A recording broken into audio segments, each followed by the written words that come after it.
Graça e paz, queridos e queridas. Muito bom estar com vocês e vamos dar continuidade à nossa aula, sobre o Sermão do Monte, uma reflexão sobre as bem-aventuranças. Na aula passada nós falamos sobre o Sermão do Monte ser para os discípulos, lembra? Está lá escrito, aproximaram-se os seus discípulos e ele passou a ensiná-los dizendo, Mateus 5:1. Então, nós já falamos sobre isso, falamos sobre a palavra bem-aventurado, que no grego é makarios, que quer dizer alegria, gozo, satisfação, é uma alegria que independe das circunstâncias. E aí ele vai falar, bem-aventurados os humildes de espírito. A palavra real mesmo, a palavra mais próxima do original, e você já deve ter tido contato com essa tradução, que é o pobre de espírito. Muitas traduções trazem aí o pobre de espírito. Pois é, ela é a que mais se aproxima do texto original. Quando você vai para o grego, duas palavras que é utilizada para falar sobre o pobre.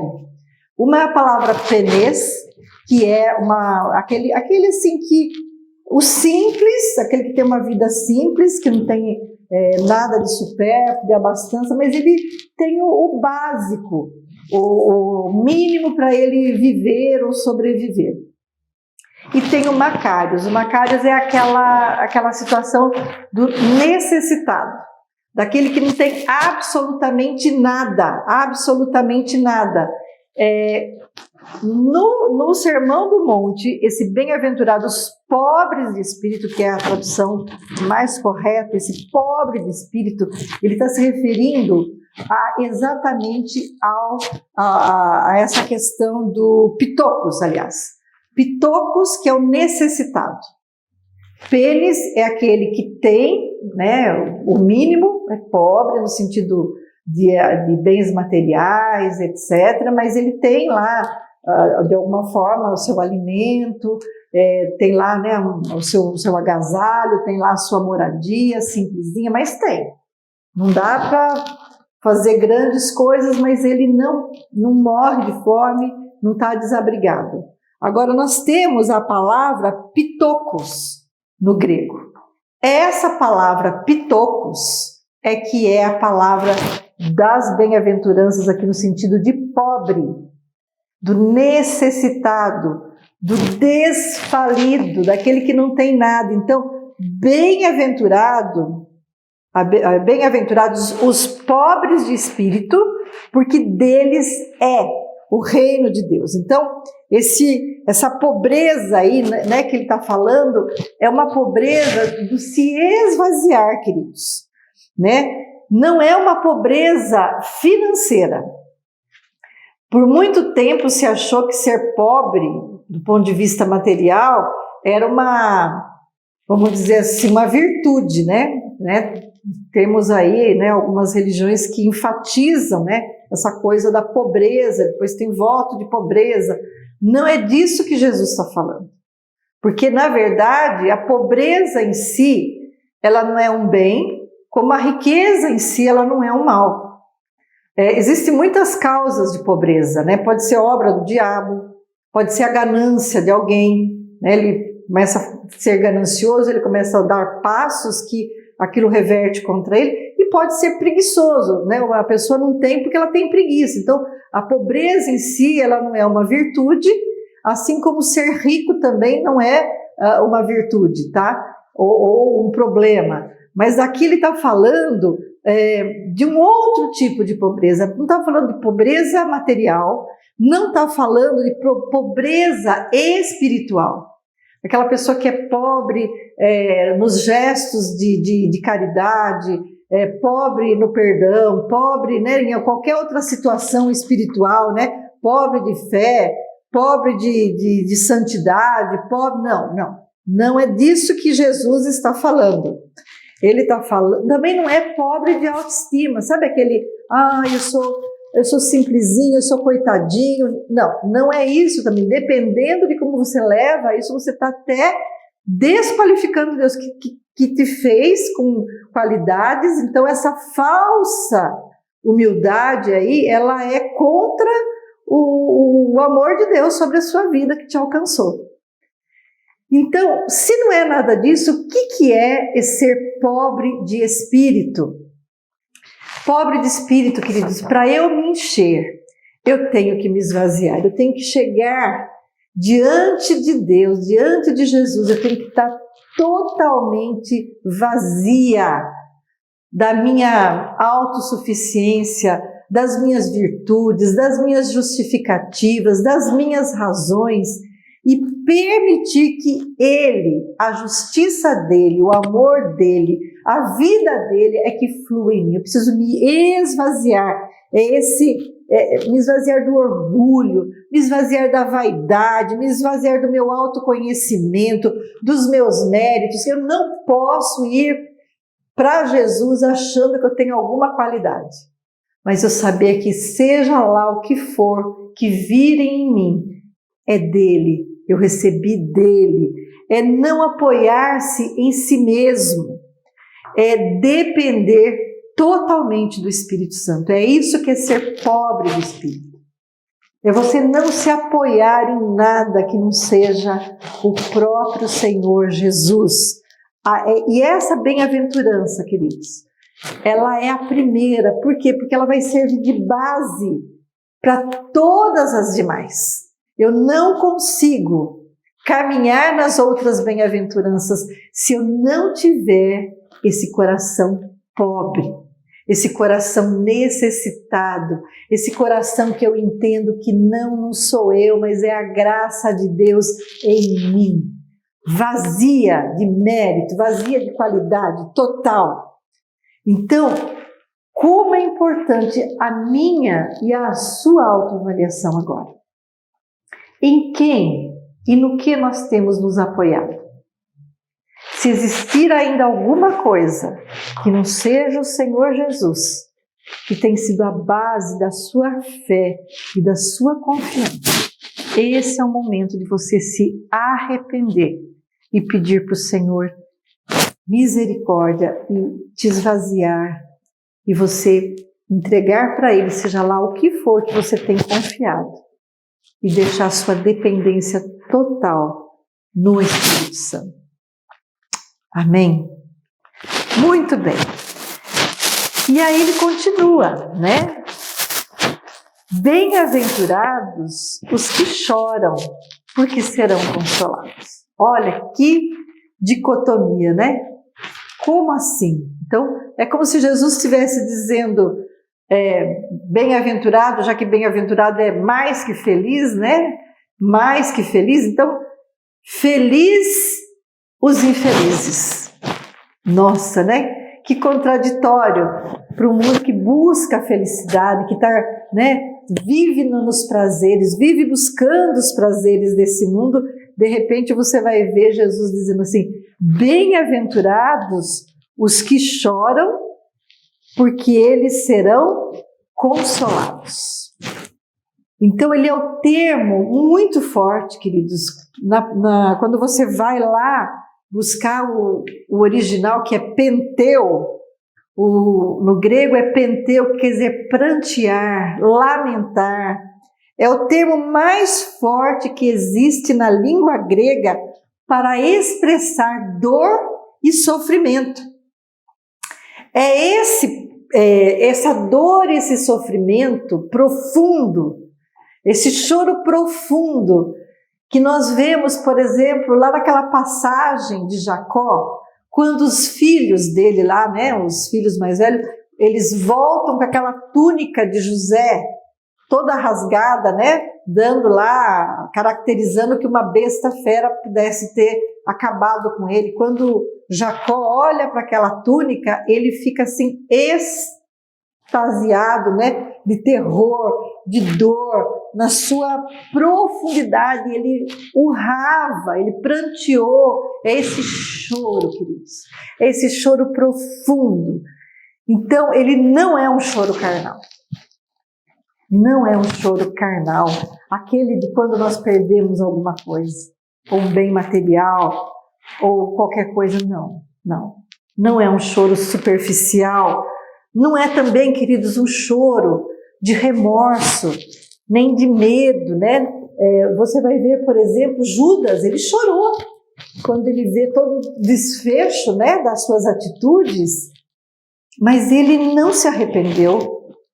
Ele teve um choro de remorso, né? Tanto que ele ficou mais preocupado, né? Ele chorou mais pelas consequências do que pelo seu ato em si, do seu pecado em si, ele ter se arrependido de ter feito aquilo, tanto que ele vai lá e tira a própria vida, né?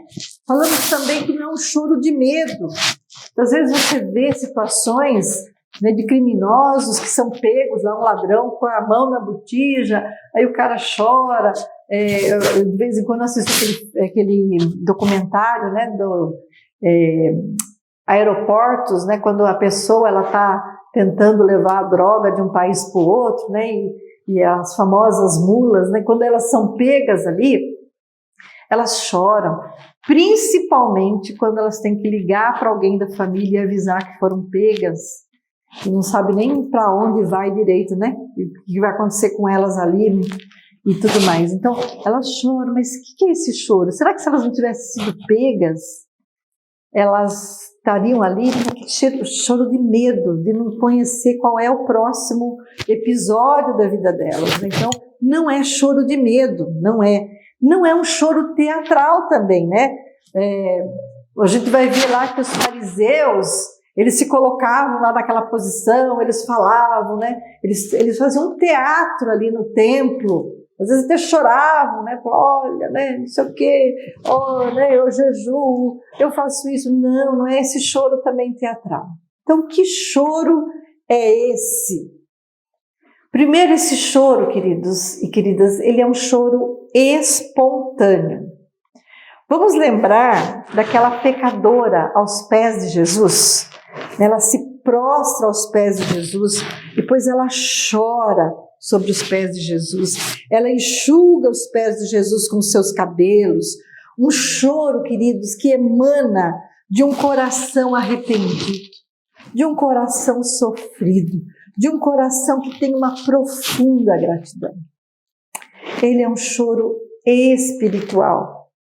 Então, quando a gente pensa nesse choro espiritual, é bom que nós nos lembremos do pecado. Eu não sei você, mas quando a gente toma essa consciência do quão nós somos pecadores e nós vamos lá e chegamos aos pés de Jesus, você chora.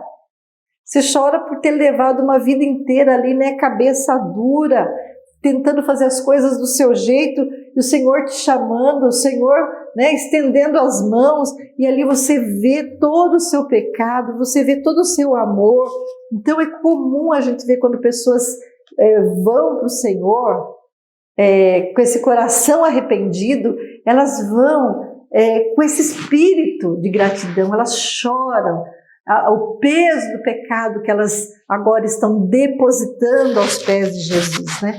Então, no momento que a gente vive uma geração dessa anestesia, né, espiritual, nada a ver, você vê muitos cristãos cauterizados nessa questão do pecado, né? Não se chama mais de pecado hoje, como se falava de pecado antigamente, ou que a Bíblia nos mostra o que é o pecado, nem como antigamente, mas como a Bíblia nos ensina. Então hoje, olha, não tem nada a ver. Então se faz as coisas, as pessoas não estão sentindo mais esse pecado. Então o pecado, ele vai expressar uma ingratidão a Deus.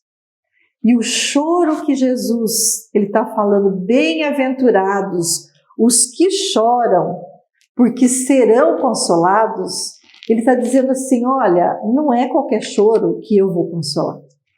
Vai ter muita gente chorando que não vai ter consolo, porque está dentro das consequências da sua própria iniquidade.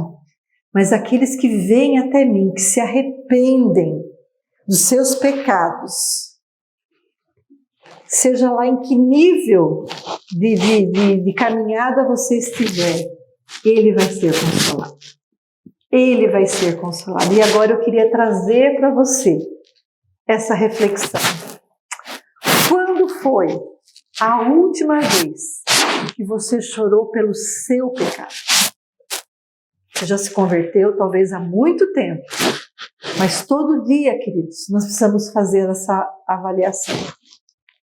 Você tem feito coisas que desagradam o coração de Deus, e quando o Espírito Santo te mostra isso, você tem tido a pobreza de se esvaziar, de perceber que aquilo ali é errado e que você necessita da graça do Senhor. Você não se apoia nas suas justificativas, mas você se arrepende e você chora pelo seu pecado para ser consolado pelo Senhor. Lembre-se de Davi, quando ele foi confrontado pelo profeta Natan. Ele não ficou dando desculpas, não, eu pequei. Eu pequei. É esse choro de alguém que sabe que precisa vencer algumas áreas na vida e que muitas vezes escorrega, mas se arrepende, chora, Senhor, de novo, eu não quero mais isso para mim. Tira isso da minha vida. Pai, eu sou grato pela obra que o Senhor iniciou. Limpa, tira, Senhor, tira isso. Chore.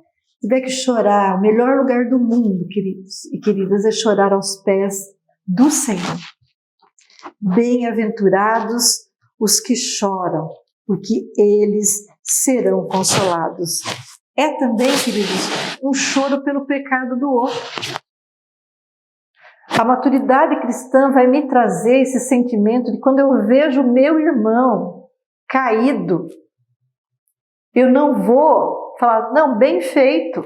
Não, eu avisei. Não, você vai chorar. Senhor, abre os olhos dele. Espírito Santo, toca o coração. Quando nós vemos líderes caindo, nós temos que chorar, queridos. Sabe, é o reino de Deus sendo impactado em escândalo.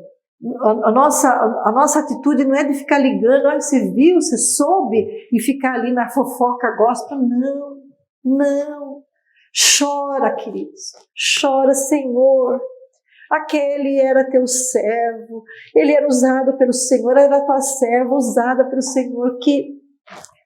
Queridos, que nesta manhã o Espírito Santo fale aos nossos corações. O quanto eu e você precisamos nos esvaziar, depender do Senhor, e o quanto nós precisamos nos colocar na presença dEle, deixar que o Espírito Santo sonde os nossos corações e chorar por algum pecado que ainda nós não confessamos diante dEle. Que o Senhor nos ajude, que o Espírito Santo fale aos nossos corações e que nós possamos a cada dia sermos transformados por Ele. Em nome de Jesus. Te espero para a nossa próxima aula. Amém.